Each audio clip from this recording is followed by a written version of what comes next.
We are on part 3 of The Love Letter by Jack Finney. I'm going to read all the way through this time so we can get to the resolution. And then what I'll do is I'll do a 4th teaching video so that we can get down the rest of our literary elements. I walked 4 blocks through the night, passing a hack stand with a single cab, its driver asleep with his arms and head cradled on the wheel, passing a night watchman sitting on a standpipe, protruding from the building wall, smoking a pipe.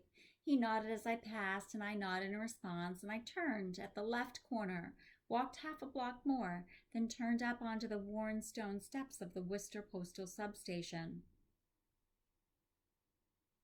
It must easily have been one of the oldest postal stage substations in the borough, built, I suppose, not much later than during the decade following the Civil War, and I can't imagine that the inside has changed much at all. The floor is marble, the ceiling is high, the woodwork dark and carved, the outer lobby is open at all times, as are post office lobbies everywhere, and as I pushed the old swinging doors, I saw that it was deserted. Somewhere behind the opaque blind windows, a light burned dimly far in the rear of the post office, and I had an impression of subdued activity back there. But the lobby itself was dim and silent, and as I walked across the worn stone of the floor, I knew I was seeing all around me precisely what Brooklynites had seen for no telling how many generations long dead. The post office has always seemed an institution of vague mystery to me. An ancient and worn but still functioning mechanism that is not operated but only tended by each succeeding generation of men to come along. It is a place where occasionally plainly dressed address letters with clearly written return addresses go astray and are lost, and they end up no one knows where, and for reasons impossible to discover, as the postal employee from whom you inquire will tell you. And it's a vague air of mystery for me is made up of stories. Well, you've read them too from time and time ago. The all little stories of your newspaper. A letter bearing a postmark of 1906 written half a century ago is delivered today simply because inexplicably it arrived at some post office along with other mail with no explanation from anyone now alive, or sometimes it's a postcard of greeting from Chicago's World Fair of 1893 maybe. And once, tragically, as I remember reading, it was an acceptance of a proposal of marriage offered in 1901 and received today, a lifetime too late, by the man who made it and who married someone else and is now a grandfather. So he's telling us about sometimes letters get lost, and then they just show up several years later, maybe decades later. I pushed the worn brass plate open and dropped my letter into the silent blackness of the slot, and it disappeared forever with no sound, and then I turned and left to walk home with a feeling of fulfillment, of having done at least everything I possibly could in response to the silent cry for help I'd found in the secrecy of the old desk. Next morning, I felt the way almost anyone might. Standing at the bottom, mirror shaving, remembering what I'd done the night before, I grinned, feeling foolishly, but at the same time secretly pleased with myself, and I was glad I'd written and solemnly mailed that letter, and now I realized why I'd put no return address on the envelope. I didn't want it to come forlornly back to me with no such person, or whatever phrase it is, stamped on the envelope. They'd once been such a girl, and last night she still existed for me, and I didn't want to see my letter to her rubber stamped and scribbled on unopened to prove that there no longer was such a girl. And I was terrifically busy all the next week, and I worked for a wholesale grocery concern, and we got a big new account, a chain of supermarkets. And that meant extra work for everyone. More often than not, I had lunch at my desk in the office and worked several evenings beside. I had dates the 2 evenings I was free. On Friday afternoon, I was at the main public library in Manhattan at 5th Avenue and 42nd, copying statistics from a half-dozen trade publications for a memorandum I'd been assigned to write over the weekend on the new account. Late in the afternoon, the man sitting beside me at the big reading room table closed his book. Sorry for my phone. Stowed away his glasses, picked up his hat from the table, and left. I sat back in my chair, glancing at my watch. Then I looked over at the book he'd left on the table. It was a big one-volume pictorial history of New York, put out by Columbia University, and I dragged it over and I began leafing through it. So here he is at the library, and he sees this gentleman that is reading an old book with old pictures in it, and he decides, I think I might like to read that too. I skimmed over the first sections on colonial and pre-colonial New York pretty quickly, but when the old sketches and drawings began giving way to actual photographs, I turned the pages more slowly. I leafed past the first photos, taken around the mid-century, and then past those of the Civil War period. But when I reached the first photograph of the 1970s, it was a view of the Fifth Avenue in 1871, and I began reading the captions under each one. I knew it would be too much to hope to find a photograph of Brock Place in Helen Worley's time, especially, and of course, I didn't. But I knew there'd surely be photographs taken in Brooklyn during the 1880s, and a few pages further on I found what I'd hoped I might. In a clear, sharp detail, and beautifully reproduced, lay a big half-page photograph of a street less than a quarter of a mile from Brock Place, and staring down at it there, in the library, I knew that Helen Worley must have walked along this very sidewalk. Varney Street, 1881, the caption said, a typical Brooklyn residential street of the period. Varney Street today. I walk 2 blocks of it every night coming home from work. It's a wasteland. I pass 4 cinder-packed used car lots, a shabby concrete garage, the dead earth in front of it, littered with rusting car parts and old tires, and half a dozen or so nearly paintless boarding houses, and one with a soiled card in its window reading massage. It's a nondescript, joyless street, and it's impossible to believe that there has ever been a tree on its entire length. But there has been. There, in sharp black and white, in the book on the table before me, lay Varney Street, 1881, and from the wide grass-covered parkways between the cut stone curb and sidewalks, the thick old long-gone trees rose high on both sides to meet, intertwined the roof and wide street with green.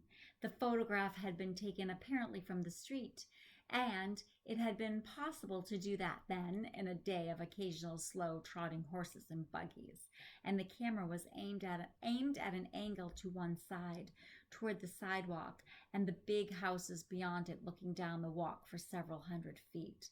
The old walk, there in the foreground, under the great trees, appeared to be at least 6 feet wide, spacious enough easily for a family to walk down it 4 or 5 abreast, as families did in those times walk together down the streets under the trees. And beyond the walk, widely separated and set far back across the fine old lawns, rose the great houses, 10, 12, and 14-room family houses, 2 or more stories high, with attics above them for children to play and discover the relics of childhoods before them, and their windows were tall, and they were framed on the outside with ornamented wood, and the solid construction of every one of those lost houses in that ancient photograph. There had been left over the time, skill, money, and inclination to decorate their eaves with scrollwork, to finish a job with craftsmanship and pride, and time, too, to build huge, wide porches on which families sat on summer evenings with palm leaf fans. You know, this narrator is quite romantic.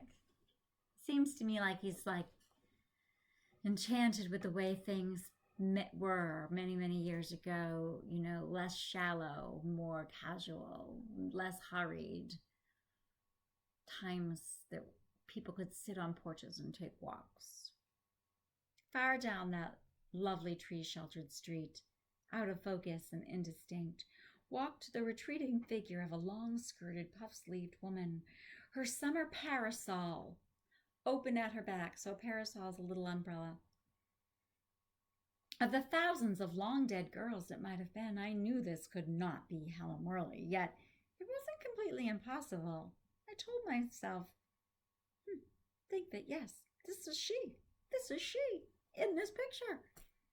Maybe I live in what for me is the wrong time. And that I was filled now with the most desperate yearning to be there on that peaceful street, to walk off past the edges of the scene, onto the printed page before me into the old and beautiful Brooklyn of long ago, and to draw near and overtake that bobbing parasol in the distance, and then turn and look into the face of the girl who held it. He's fantasizing, he's imagining that this woman in this picture from the 1880s is the woman who wrote the secret love letter, and that he could walk into that picture almost like a time traveler and see that girl and look into her eyes. I worked that evening at home and sitting at my desk with a can of beer on the floor beside me, but once more Helen Elizabeth Worley was in my mind, and I worked steadily all evening, and it was around 12:30 when I finished 11 handwritten pages, which I'd get typed at the office on Monday, and then I opened the little center desk drawer into which I'd put a supply of rubber bands and paper clips, and I took out a clip and I fastened the pages together, and I sat back in my chair, taking a swallow of beer. The little center desk drawer stood half open, and as I'd left it, and as my eye fell on it, I realized suddenly that, of course, it too must have another secret drawer behind it. I hadn't thought of that.